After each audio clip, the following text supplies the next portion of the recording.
Today we start the chapter life processes. So जैसे ये word से क्लियर है लाइफ मतलब जो हमारी जिंदगी में प्रोसेसेस का मतलब ये होता है कि जो एक्टिविटीज हो रही है। लाइफ का मतलब हमारे जो डेली रूटीन्स में जो एक्टिविटी हो रही है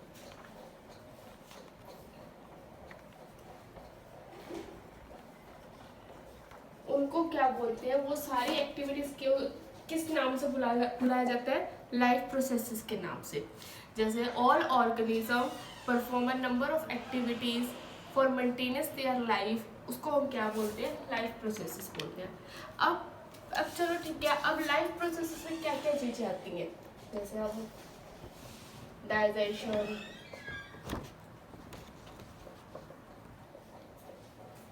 रेस्पिरेशन, या हम कह सकते हैं मूवमेंट, ग्रोथ, इन सब को हम क्या बोलते हैं? ये सारी एक्टिविटीज क्या है? हमारी लाइफ प्रोसेसेस का हिस्सा है।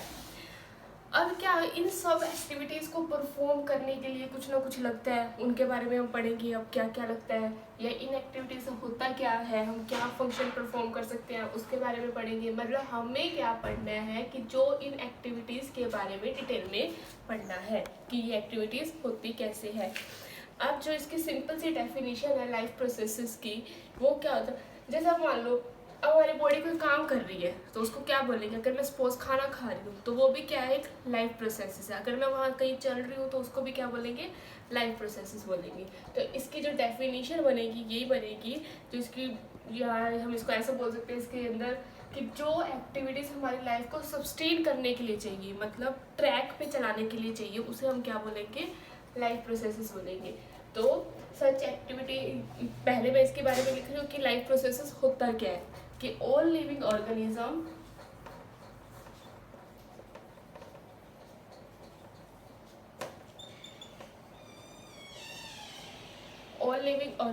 Perform number of activities. ये क्या करते हैं? बहुत नंबर ऑफ एक्टिविटीज परफॉर्म करते हैं। Number of activities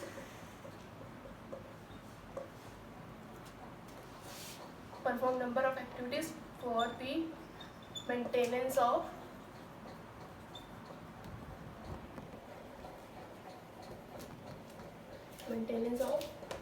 their life। खुद की लाइफ की अच्छे से मेंटेनेंस करने के लिए जो प्रोसेसेस हो रहे हैं उसको हम क्या बोलेंगे? Life processes. अब ये कौन कौन से प्रोसेसेस हो सकते हैं? सच एज डाइजेशन, रेस्पिरेशन, या और क्या हो सकते हैं? Circulation, reproduction, etcetera. तो ये तो बेसिक सा हो गया कि ठीक है जो जो प्रोसेस उसको चाहिए। अब इसकी जो डेफिनेशन जो बनेगी इन सारी एक्टिविटीज को हम क्या बोलते हैं? ये जो नंबर ऑफ एक्टिविटीज परफॉर्म हो रही है, मतलब ये वाली जो सारी एक्टिविटीज है, इनको क्या बोला जाता है? Life processes. ये तो सिंपल वे में डेफिनेशन होगी। अब इसको और अच्छे से हम क्या लिख सकते हैं इसके अंदर? द बेसिक इसकी जो डेफिनेशन बनेगी, द बेसिक फंक्शन, जो बेसिक फंक्शन है परफॉर्म्ड बाय लिविंग ऑर्गेनिज्म, या इसको लिखेंगे performed by living beings to sustain themselves.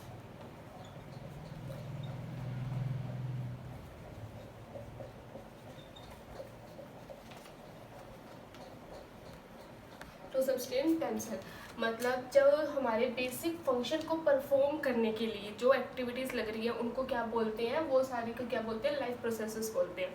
मतलब सस्टेन का मतलब यहाँ पे ये है कि ट्रैक पे चलाना, मतलब हमें किस किस चीज़ की ज़रूरत है लाइफ प्रोसेसेस के अंदर। मतलब इसको हम ऐसे लिखते हैं कि ट्रैक वर्ड से हम उसको पढ़ते हैं कि इसको ट्रैक पे लाना, कि जो भी हमें लाइफ पे बॉडी को ट्रैक पे लाने के लिए जिस जिस चीज़ की नीड है, जो जो एक्टिविटीज़ परफॉर्म हो रही है, उसको क्या बोलते हैं हम? लाइफ प्रोसेसेस बोलते हैं। फॉर एग्जांपल इसका एक अच्छा सा एग्जांपल है अमीबा। अमीबा क्या है? एक यूनिसेलुलर ऑर्गेनिज्म है, मतलब ये अकेला इतना ज़्यादा रिस्पॉन्सिबल है, मतलब इतनी अपनी रिस्पॉन्सिबिलिटी लेता है। ये कहता है कि मैं खुद ही खा भी लूँगा, बना भी लूँगा, फंक्शन भी परफॉर्म कर लूँगा, सारी एक्टिविटीज़ खुद ही परफॉर्म कर लूँगा। मतलब they perform number of activities, बहुत सारे नंबर ऑफ एक्टिविटीज़ परफॉर्म करते हैं। एग्जाम्पल डाइजेशन, ये डाइजेशन भी कर लेगा, रेस्पिरेशन भी कर लेगा, सब कर लेगा। तो ये जो इसकी लाइफ प्रोसेसेस क्या है, इसके इर्द गिर्द है। डाइजेशन, रेस्पिरेशन, मतलब एक ही सेल इसमें क्या करता है? सारे फंक्शन कर लेता है। तो इसको हम क्या बोलते हैं? अमीबा इसका एग्जांपल हो गया। तो यहाँ से हमें लाइफ प्रोसेसेस क्लियर हो गया कि कैसे लाइफ प्रोसेसेस परफॉर्म होते हैं। अब इसके और हमारे एग्जाम्पल और हम करते हैं।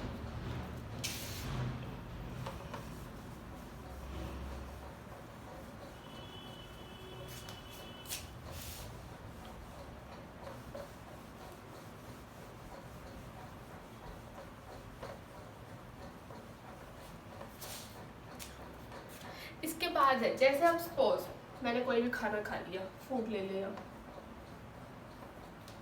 एग्जाम्पल ही कर रहे हैं। अब हम इसको और अच्छे से और आगे समझेंगे कि डाइजेशन कैसे करता है, रेस्पिरेशन कैसे करता है, सर्कुलेशन कैसे आया इसके अंदर, रिप्रोडक्शन कैसे आया, इसका पढ़ते हैं हम एक एग्जाम्पल भी।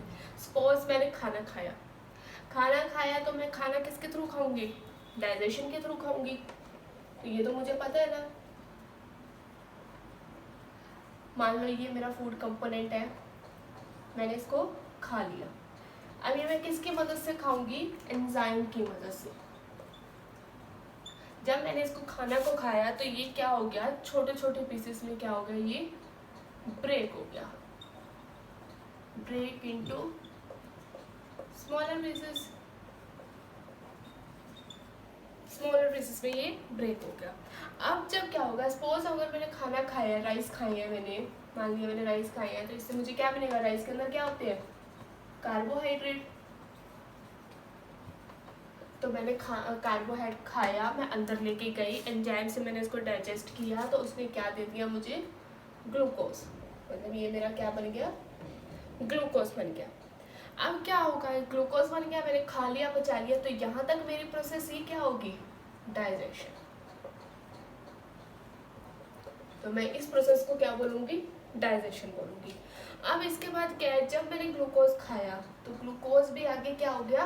ब्रेक हो गया। इसने क्या किया? CO2 अपनी अलग कर दी, H2O अलग कर दी, प्लस एनर्जी सेपरेट होगी। तो अब ये जो इसके अंदर प्रोसेस हुई, ये प्रोसेस को क्या बोलेंगे हम? क्योंकि इसके अंदर गैसेस आ गई, कार्बन डाइऑक्साइड आ गई, तो इसके अंदर क्या होगी? रेस्पिरेशन। इसके बाद रेस्पिरेशन होगी, ये एनर्जी हमारी रिलीज होगी। अब क्या होगा? ये जो एनर्जी है, हम खाना खाएंगे, हमारी बॉडी को एनर्जी लग रही है। अब ये एनर्जी क्या करेगी? ये ब्लड के साथ मिक्स हो जाएगी, क्योंकि जो एनर्जी हमारे थ्रू आ रही है हीमोग्लोबिन के थ्रू, मतलब वो क्या हो रही है? ब्लड के थ्रू मिक्स होके तभी हमें एनर्जी मिल रही है ना। तो जब ये ब्लड के साथ एनर्जी मिक्सअप हो जाएगी, हमारे सारे पार्ट्स में पहुंच जाएगी सारी एनर्जी। और पार्ट्स में पहुंचाने के लिए एनर्जी सारे पार्ट्स में कैसे पहुंचेगी? ब्लड के थ्रू पहुंचती है। तो ये जो इसकी प्रोसेस होगी, इसको क्या बोलेंगे? जो इसके अंदर होगी, इसको बोलेंगे सर्कुलेशन। तो इसके अंदर डाइजेशन होगी, रेस्पिरेशन होगी और सर्कुलेशन होगी। अगर हमारा मतलब डाइजेस्टिव सिस्टम बहुत अच्छा है तो ही हमें प्रॉपर एनर्जी मिलेगी। यहाँ से हम ये कंक्लूड कर सकते हैं कि हमारा अगर डाइजेशन अच्छा है तो ही हमारे को एनर्जी अच्छी मिलेगी। नहीं तो सब कुछ किस पे डिपेंड कर रहा है? हमारा डाइजेशन पे। अब एक चीज़ और देखें कि डाइजेशन किससे इंटरलिंक्ड है? रेस्पिरेशन से।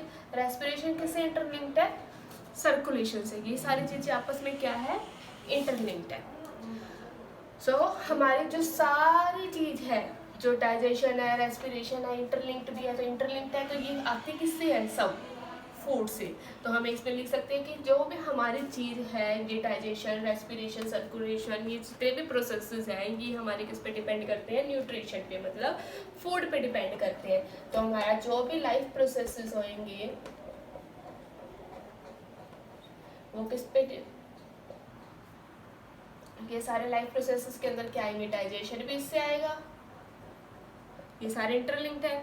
डाइजेशन लिख सकते हैं, और क्या लिख सकते हैं? रेस्पिरेशन, मूवमेंट, ये सारे इसके क्या है? लाइफ प्रोसेसेस के पार्ट है। और ग्रोथ, और लिख सकते हैं इसके अंदर excretion, control and coordination, control and coordination, यहाँ हमारा एक्सक्रीशन सिस्टम है। तो ये सारे प्रोसेसेस क्या है? आपस में कनेक्टेड है। तो यहाँ तक हमारा क्या हो जाता है? एक बेसिक सा इंट्रोडक्शन कंप्लीट हो जाता है।